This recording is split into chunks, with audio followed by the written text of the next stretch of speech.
humor irritado, um vazio e uma tristeza persistente e alterado, tem também um fator físico, quer dizer, você começa a perceber questões físicas, começa a somatizar mesmo, e também cognitiva, que é pensamentos negativos no caso da depressão, tá?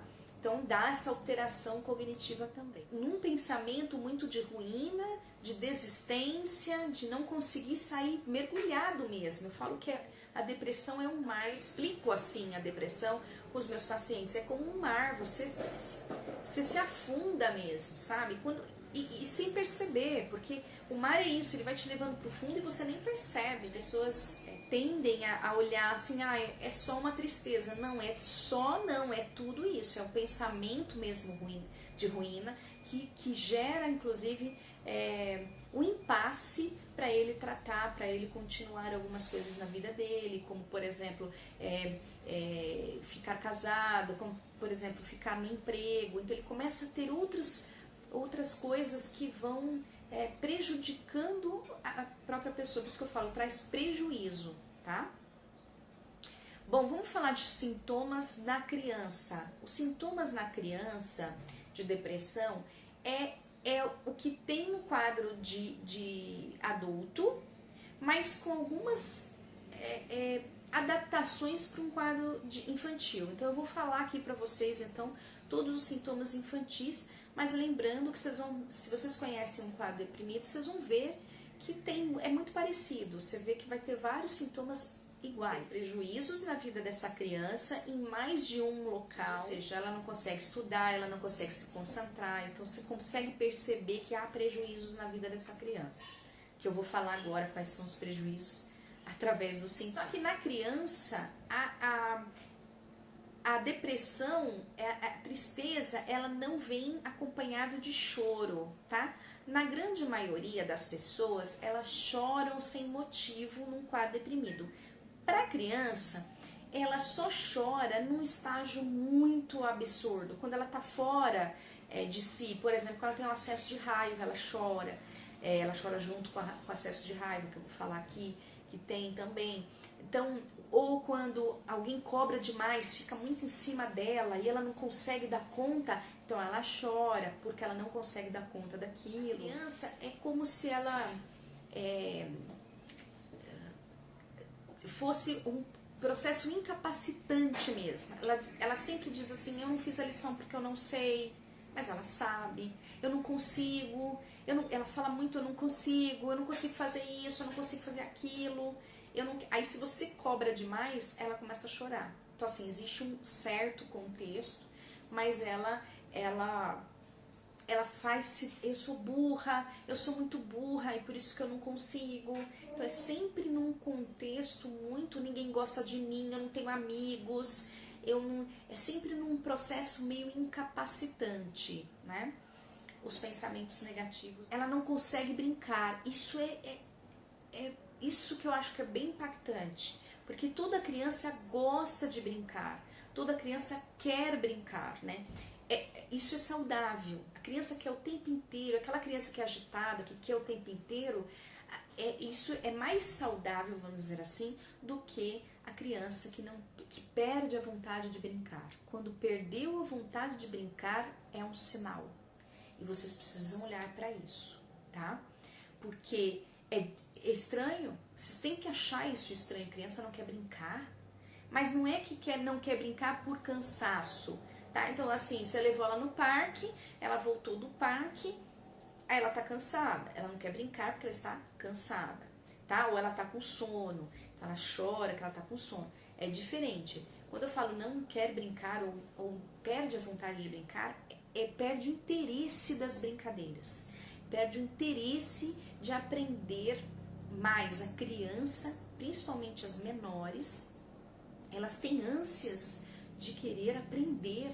Até 8, 9 anos, você vê a criança querendo aprender cada vez mais. Ela quer aprender, ela olha para o adulto o tempo inteiro, ela está prestando atenção em tudo, porque ela quer aprender. Isso é saudável. Agora, quando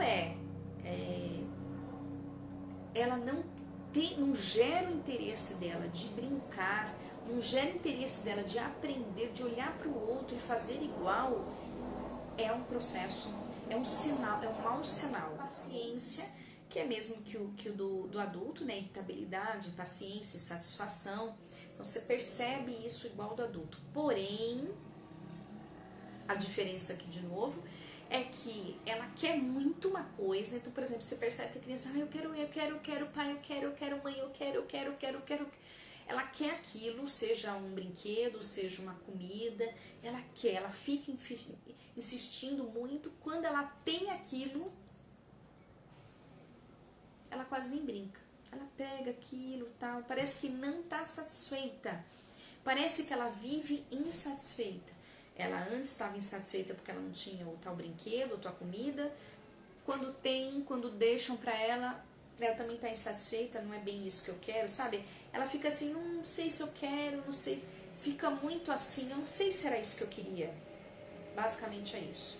E aí ela brinca um pouquinho só com aquilo, só para dizer que ela brincou e larga, tá? Ela se isola. Então, o isolamento social que tem no adulto, tem na criança também. Isso também é bem impactante na criança, porque criança gosta de social, ela quer o social para aprender.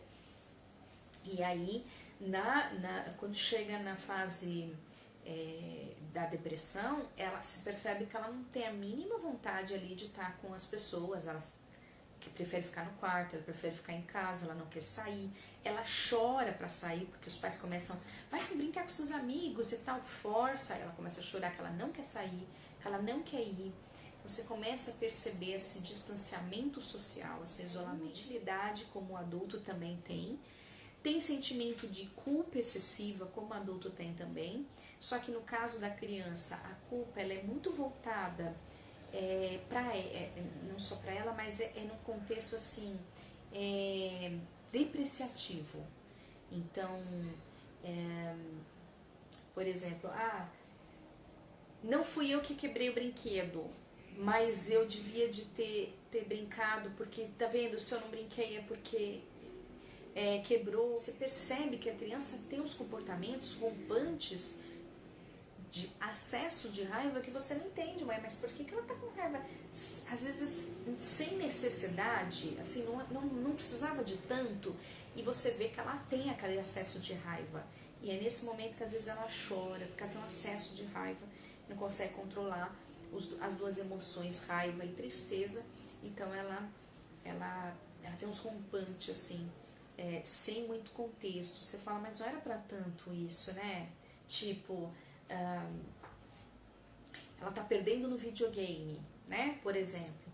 Aí ela joga o aparelho, começa a chorar, fala que eu não consigo ganhar, eu nunca consigo ganhar, eu sou um burro, eu não sei, não vai dar certo, eu não vou conseguir. Então eles fazem, aí, pra que esse acesso de raiva, pra que jogar o aparelho longe, né? Então aí vem o adulto e briga com ele e fala pra ele ou pra ela que não é assim, que custa dinheiro, e aí vem a culpa de eu não deveria ter deixado meu pai nervoso, porque agora ele não vai comprar mais nada. Ficar lentificado, tá? No adulto é muito comum a lentificação, mas na criança, que é esse diferencial, a criança fica mais agitada. A tendência é muito maior de agitação e inquietude, ela tá sempre inquieta, não tá bom aqui, aí ela sai, vai para outro lugar, aí ela fala que não quer, ela quer ir pro parque, aí chega no parque, não, eu quero ir embora, aí ela nunca tá bom os lugares que ela tá.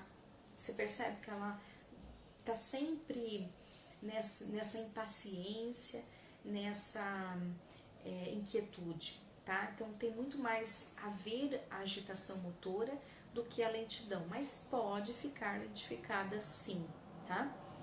Principalmente os mais velhos. Muita perda do apetite. A criança se percebe que ela começa a comer menos, tá?